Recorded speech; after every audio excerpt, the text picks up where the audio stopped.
All right, I think we're live. Namaste and welcome to another edition of the Bharatvaarta Weekly. I have with me Ashish and Vatsa to cover the news and events from the week that was. Hi Ashish, hi Vatsa, how are you guys? Hi, Carrie. Doing well. How are you? Hi, Terry, doing good. Keeping sane, I guess. Bangalore has taken over from the mantle from Pune as a worst affected city. So I hope you guys are doing well, keeping safe. Yeah, yeah. Likewise for all of you watching and listening to this, I hope you guys are safe. Yeah, exceptional circumstances, but hopefully we'll get through these. So before we begin with the news and events, we put out three episodes last week, and I think all of them were pretty interesting. The first was on the startup fundraise that has been happening, right? I mean, every week you see newer unicorns being minted, many hundreds of millions of dollars being raised by these companies, and I think. We had probably the most comprehensive discussion on this that I know of anywhere on any platform, right? So, Rajiv, again, you guys have heard before, he's a venture capitalist, and Nimish, again, is an M&A guy, pretty senior strategy guy at startups and so on. So, both of them had very, very interesting perspectives on the fundraise, and I think we should. I was thinking we should probably make this a quarterly, so. Do check it out for sure. A lot of interesting content on that. Vatsa, we did the first episode on the IPL. How was that? Yeah, it was fun. Going ahead, we'll do the major games of the last week, the interesting moments, and so on. So, we did like a wrap of the IPL so far. We did some predictions on who will be top four and so on. This will be like a weekly series. So, do join in. If you're not able to catch all the games, we'll provide detailed analysis on the key games and who we think the key performers are. All right, and the third episode we put out was on the vaccination drive itself. I guess one of the most engaging sessions that we have had in recent times. For obvious reasons, a lot of questions and comments on everything that's happening. Ashish, again, a very comprehensive, engaging discussion, right?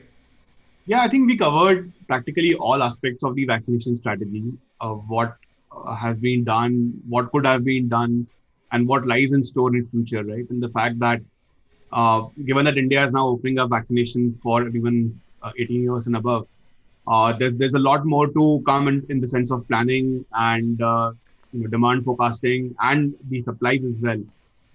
Given that we will have at least one new vaccine next month, which is the Sputnik one, we hope to see a big ramp up in the number of people covered. We have, of course, done quite okay. We hit the 14 crore mark yesterday for at least one jab, right, which is like the fastest for any country. So yeah, I think all of that was discussed, and we also made some predictions around what coverage will happen in this year, etc. So I would, if you're interested in the topic of vaccination in general, I would encourage you to listen to this particular episode. Yeah. All right, moving on, the first piece of news from the week. Indian pharmaceutical company Zydus Cadala's Virafin has received restricted emergency use approval. The drug was approved by the DGCI following promising results from a late-stage study. Reportedly, it eases complications during the early stages of COVID. Uh, Zydus said that those treated with Virafin showed a lesser need for supplemental oxygen. It also controlled respiratory distress and failure in a multicentric trial.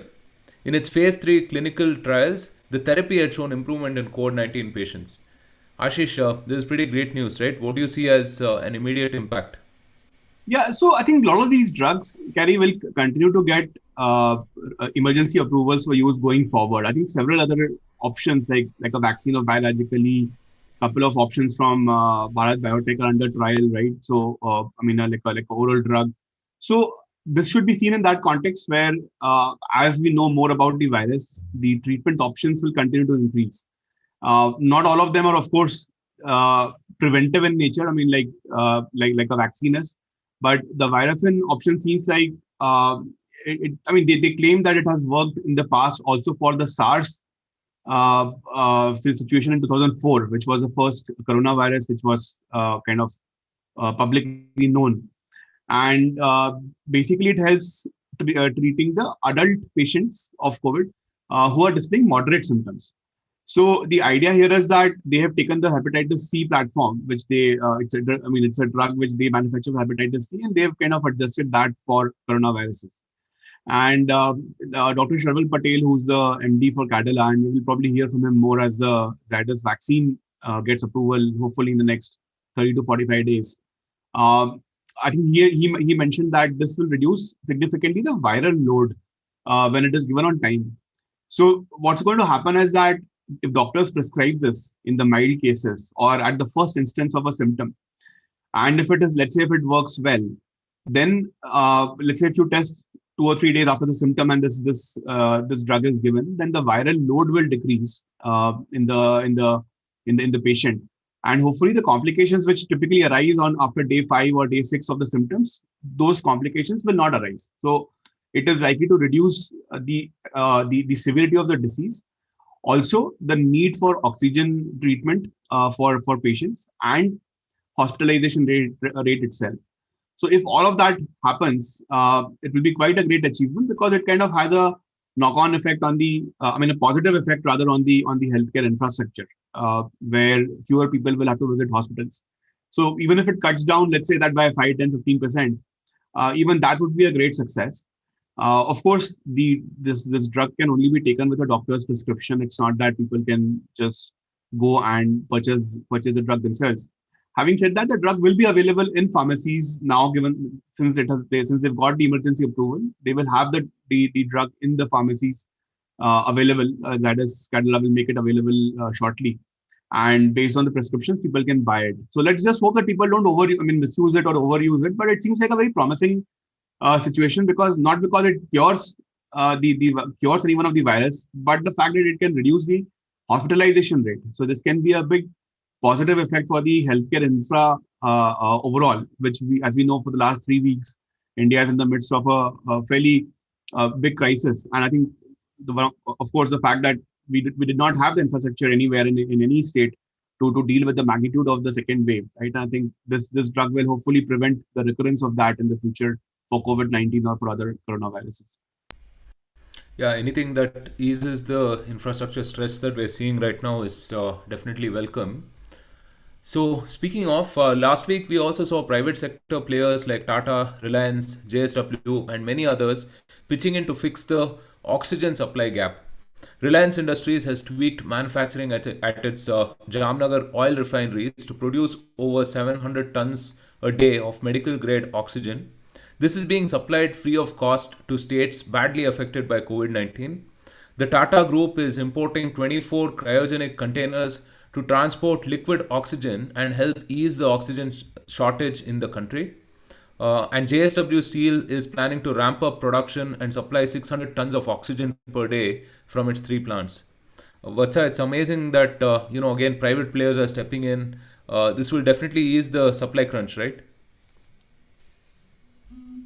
Oh yes, let me go on unmute first. So Carrie, I think while we are facing this shortage, a lot of this problem is due to poor planning and logistics. So before I sort of talk about what individual companies have done, uh, so before COVID hit us, the demand for medical oxygen was around 700 tons a day, and during the first wave, it quadrupled to around 2,800 tons, and now the demand has doubled from that peak, so five to around 5,500 tons. Uh, Having said that, India's capacity is to produce it is still more than 5,500 tons. It's upwards of 7,000 tons, and we have a buffer stock of another 50,000 tons. So that itself should, if it's distributed on time and if logistics were planned well, would have taken care of about 9 days of supply, right? The other thing that had happened in 2020 was that the Drug Controller General of India had allowed for approval of setting up of oxygen plants within 24 hours of application. Uh, what we have seen is that a lot of our medical oxygen or oxygen generation capacity is in East India, near the coast. But this time, a lot of demand has come from North and Central India, and there are no centers there, right? In addition, through PM Cares, funds were allotted to set up smaller oxygen plants within hospitals. And this was also not done. Out of, I think, around 8 were approved for each state, and around 33 have been built so far, if I'm not mistaken, right? And hence we've reached this stage. We've reached a stage where oxygen is constantly in short supply. Now, in terms of what different companies have done, you mentioned Reliance and Tata, JSW. Jindal Steel has helped out by producing oxygen, and Vedanta actually offered to open a decommissioned its decommissioned Sterlite plant. Sale has helped out. I think Ashish just mentioned that COVID is a reality now, and it's not that this is going to be the last wave. We can definitely expect another wave, and this wave may not be as strong as that as the current one. I mean, the next one, but we still need to fix this whole issue of logistics and setting up smaller oxygen plants within hospitals to take care of at least short term requirements.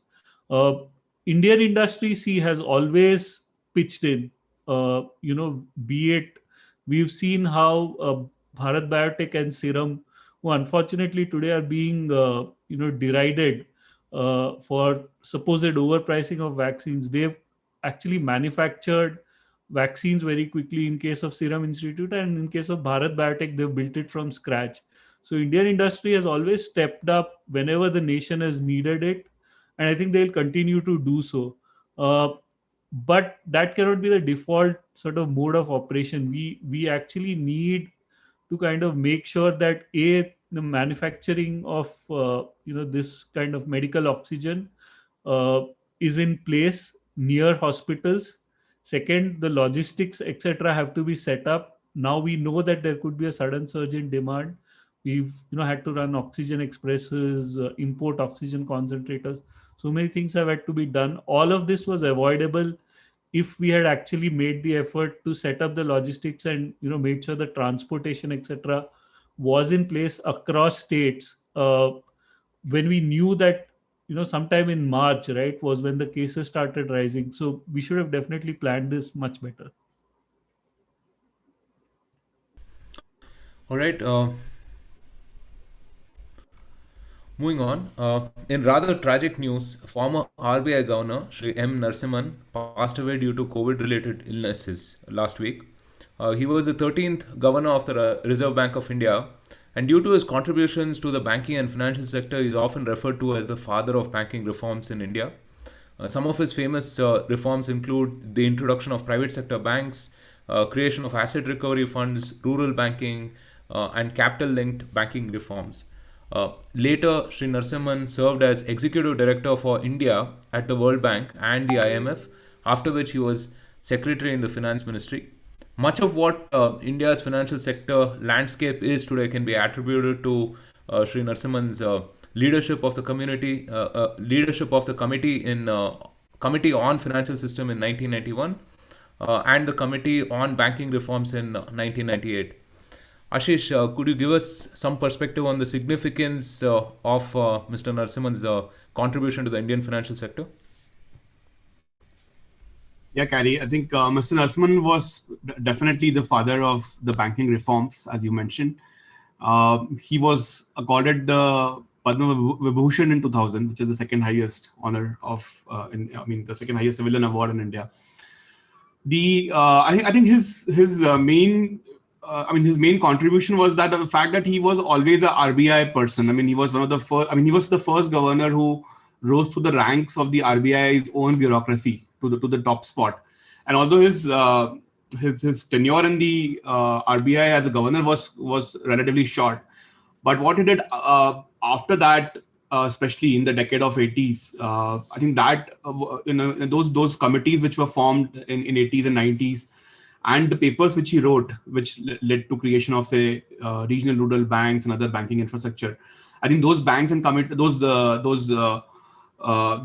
committees which he headed, and the papers which he wrote, the research which he wrote, I think that's still referred to as the single most important source of the banking reforms. And practically every big change which has happened, right from setting up of rural banks to getting the private banks licenses, the modalities of how will those licenses be given, how will the banking stress be managed in case of private bank. I think lot of those questions he answered through his work. And hence, because these were very structural and fundamental plumbing type reforms in nature, the way the RBI today manages some of these questions, the genesis of that also lies in his contribution in the 80s and 90s. And as you said, he was one of the few people who have got a chance to work on both the sides, so RBI and Finance Ministry, given that he was part of the national bureaucracy also, as the secretary in the Ministry of Finance, and as the additional secretary in the Department of Economic Affairs. So he has seen both the monetary and the fiscal side of the policy making, and the old style bureaucrat who could manage the contradictions between an independent RBI and Finance Ministry, which is looking to RBI for several interventions to manage the economic conditions well. So another interesting thing is that he was actually a very good cricketer as well. He could have almost played alongside a lot of English Test cricketers when he was studying in the UK, but he had an eyesight problem which kind of prevented him from making a serious cricket foray. So the loss for cricket was a gain for Indian banking, definitely.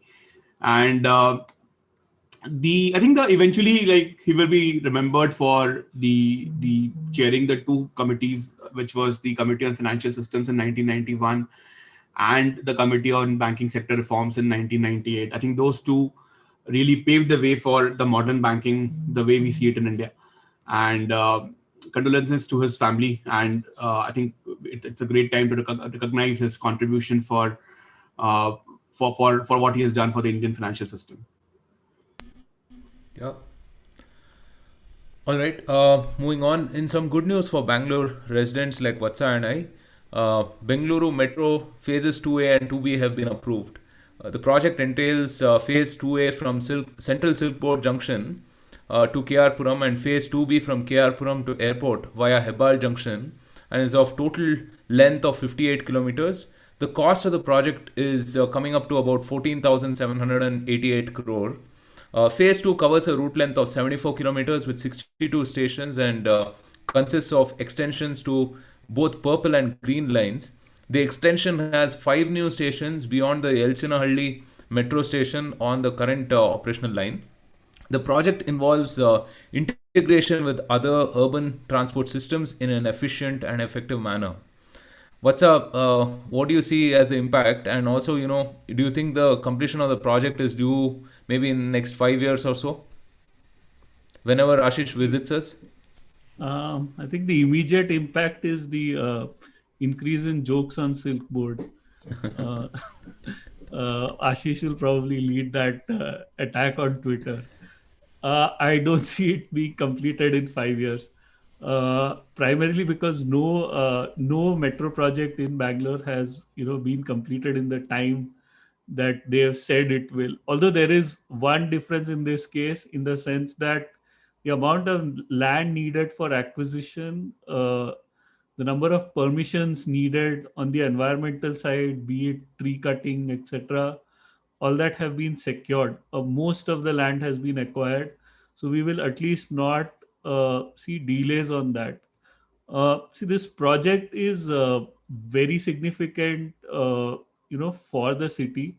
I think more so Phase 2A, because it covers the tech corridor of Bangalore, right, from Silk Board to around KR Puram, where a lot of the major services and product companies, captives, etc., today are set up.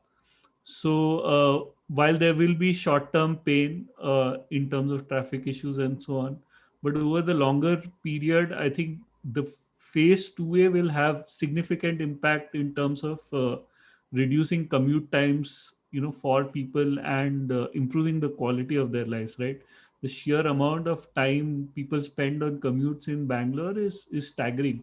I mean, the average speed of a vehicle on outer ring road during on a busy day is around 9 kilometers an hour.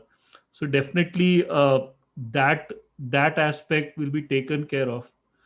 I am a bit skeptical about the 2B, which goes up to the airport, because on the one side we already have suburban rail that's planned, planned and already running to some extent, from Bangalore city station to the airport, right? So that already exists. Adding another mode of transport, and again, unlike Delhi Metro or some of the other cities in the world, I haven't seen anything which talks about having separate kind of bogies, etc., to facilitate travel to the airport. Uh, so I think we need still a little more details on how they're planning that. Though it will also be helpful, because again, a lot of especially people like Ashish, who used to travel directly from the airport to this part of the city, the outer ring road, where he had an office. So I think it would probably have helped people like that who used to travel more frequently. But in terms of when it's going to be live, I would say 2027, if I'm being very realistic. 2026. I will also talk about Pune Metro perhaps in 5 years time when we get to the next phase of construction. The current phases should get over, I think, by 2025. Although they're So expected to what get will over, come first, the metro or the airport? but definitely the metro. It's only done. Ouch.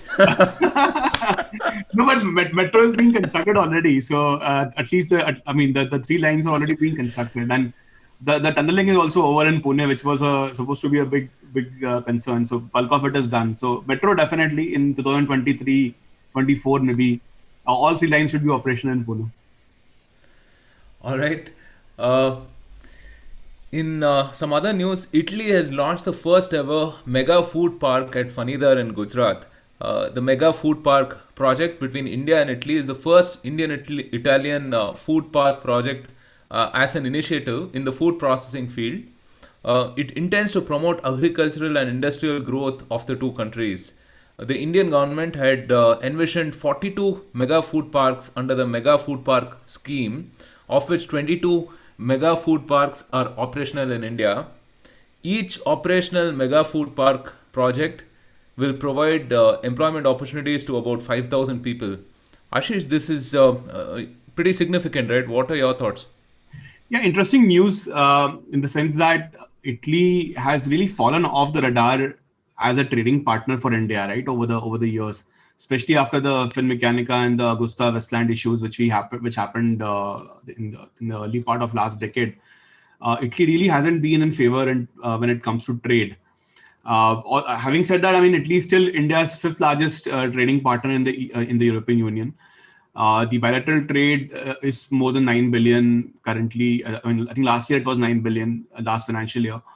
But India ranks only 16th as the country of origin for Italian imports, which means that there's a big scope for growth, given that Italian economy is a aging old economy, and which of course has very specific consumption needs, but they don't have much production capacity. Italy itself was one of the most industrialized countries for a long time, part of G7 and so on. But I think over time, of course, their population has become older. The society has gone in a bit of a status quo type situation there, where not much new innovation is happening. But they continue to remain very strong in terms of the industrial lineage and the brands which they own. So the fact that India isn't exporting as much to Italy is actually a little bit of a market loss for us. Of course, there are political reasons, as we know, and the fact that all the defense deals, etc., which happened in the early part of last decade, led to that situation as well. So the food park announcement is very interesting because Europe is one of the largest consumers of processed foods in general. And the fact that they don't allow, I mean, a lot of European countries, I mean, European Union doesn't allow a lot of raw foods from India to be exported any which way. I think it will be good to have a Europe-centric food processing export focus. And this announcement particularly has come in the wake of the proposed visit of PM Modi at some point of time to Italy, and I think the two countries have been working uh, on improving those relationships, on bilateral relationships. And there's a center in Mumbai which Italy operates, or actually European Union generally operates in terms of investment focus. And that center, along with the Italian embassy in India plus the Indian embassy in Italy, were jointly responsible for making this work out.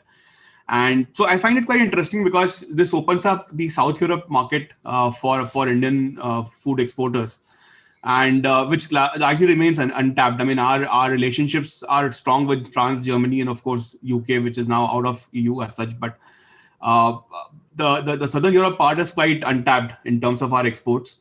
And if we can find common ground for areas like food processing, it can also open avenues for other exports, given that Italy is in need for goods. And of course, China has a very strong footprint. Italy, as we know, is one of the earliest country to fully adopt BRI, which might have, of course, caused other problems last year for them in terms of the pandemic spread and so on. But nonetheless, a new market opportunity for India.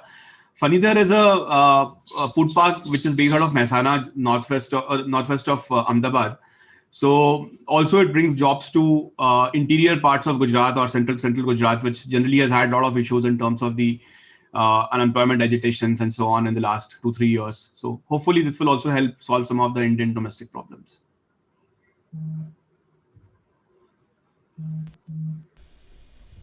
All right. French energy firm EDF has confirmed an offer to build 6 reactors at Jaitapur nuclear plant. The plant will produce 9,900 megawatts of power with 6 reactors of 1,650 megawatt each. Once completed, it will provide electricity to 7 crore households and avoid 8 crore tons of CO2 annually. EDF agreed to provide the EPR technology required for the plant's 6 nuclear reactors. They have also guaranteed the performance of these EPR units under very specific conditions. This could well be the world's biggest nuclear project, right? What are your thoughts? Yeah, it is, and I think it's a great thing that India as a country is looking to build more nuclear plants because, as we know, that nuclear is one of these cleanest sources of electricity, right? I mean, today just 3% of India's power needs come from nuclear plants, despite India having set up organizations like BARC and NPCIL way back, right? So it was India's nuclear program started in the 1950s. It's one of the much before China. But if we look at how we've used it practically, we are kind of lagging far behind where we should be. So this particular plant in Jaitapur was first considered in 1985. I mean that's how long it's been in the works, and the first feasibility study was done in 2004. Uh, uh, After Manmohan Singh signed the nuclear deal, there was a cooperation agreement signed with France also in 2008. All environmental clearances were done by November 2010. And then, unfortunately, Fukushima happened. And when Fukushima happened, Prime Minister Manmohan Singh rightly, announced that we'll have a relook at the sort of safety procedures to make sure that going ahead, whatever nuclear power plants are built are as safe as possible. The thing with nuclear accidents is that though they are few in number, they are deadly, and they affect a lot of people and a lot of geographical area for a very very long time. So to that extent, I think it was the right decision to kind of reconsider at that point of time. Uh, and then in 2018 was when EDF signed an agreement with NPCIL to set up these 6 units. The immediate benefit of this would be that once construction starts, it would generate around 25,000 jobs during construction and close to 2,700 jobs once the plant is running, which could take up to 15 years, but it will start generating electricity much before that.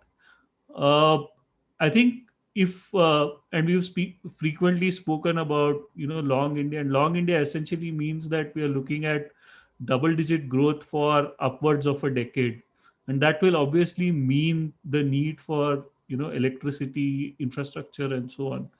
And the only way to get scalable, clean power uh, is nuclear. We cannot kid ourselves into believing that we'll get this from wind plants or solar or so on. I mean, they'll have a role, but we'll definitely need nuclear. And considering the research expertise plus our expertise in setting up, well, we are one of the few countries to have actually set up and run nuclear power plants, right? So doing that, it's a logical way ahead to move more of our power production to nuclear, from sources like coal, uh, which, while we have abundant reserves of, is not exactly environmentally friendly. So I think it's a great bit of news, uh, Right. and hopefully we'll see more nuclear plants coming up or planned in the near future. All right, that's a wrap from us this week. Thank you so much again for all of the tremendous love and support that you give us each week. Really, I mean, I really look forward to reading all of your comments and replying to as many as possible. So keep them coming. That's what makes all of the content engaging as well when people give their perspectives. Coming up, we have a very special AMA on policy specifically for our premium subscribers on 30th April, which is Friday, that is next week. So finish the week and then, grab yourself some tea, coffee, or whatever other drink you prefer, and sit down as Ashish runs you through some considerations on policy formulation and so on. I think when we cover different industries, different sectors, a lot of the questions are around why isn't this like this or like that, or and stuff like that. And I think this would be an excellent primer on that. Ashish, would you like to elaborate on that? Yeah, so the idea for this session is to cover some of the aspects of how the government machinery thinks about policy making, the kind of logic which they typically apply, how the government bureaucracy goes about their view of what policy should be or how policy should be, and plus what are the typical opportunities that what are the typical constraints in some of these things, how are some of the good policies made, what is really needed to overcome some of the institutional thinking in the system. I think so we will cover some of this for our paid subscribers on Friday. All right, that's it from us. Thank you again for joining us on the weekly. Really enjoyed your company and look forward to seeing you on another podcast very shortly. Stay safe, take care, and Jai Hind.